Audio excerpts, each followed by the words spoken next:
After the amendment, again, we talked to the whole community, we talked to all the people that were involved, and we realized the impact it could have on children, on school, on young people here in Quebec, and that's why the amendment, we told CAQ to go back to our rationale and make sure that it was fixed. So I'm happy that they see this right now. There are other issues with Bill 96.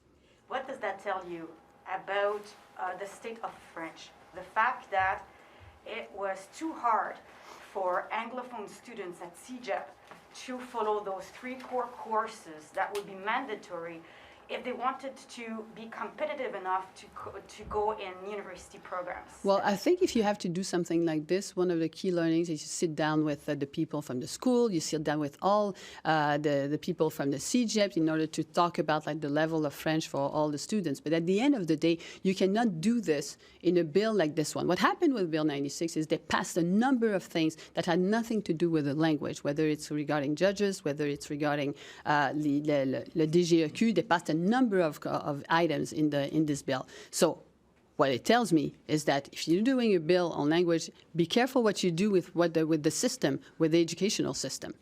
Casting this discussion further to the future, do you think what happened last night, the fact that Madame David's amendment was accepted, will this help you rebuild some kind of a bridge with the minority community which has turned their back on you?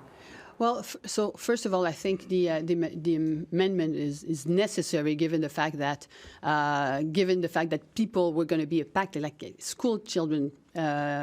CEGEP students were going to be impacted by that. So I think it was necessary. I'm happy to see that the CAQ realized that. That being said, there are a number of other issues that are not fixed right now in Bill 96, and the rights of the Anglophone community are also, a right is a right. I mean, so we want to make sure that these rights are also protected.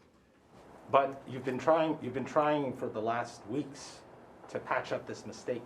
Do you think the minority? Do you think Anglophones and other minority communities are now going to give you another chance, or how is this going to play politically, ma'am?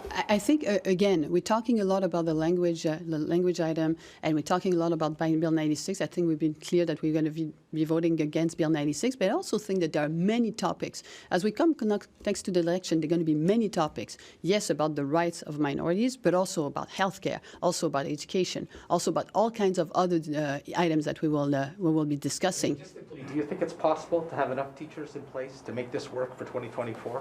How are they going to do this?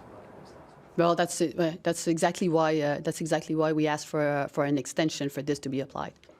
So what type of extension? On 3 years. So which means that you would like this amendment to start in 2027, 2026? It has to be, again, it has to be discussed with the schools. It has to be discussed with how it's applicable, and it has to be agreed upon in order for this to work.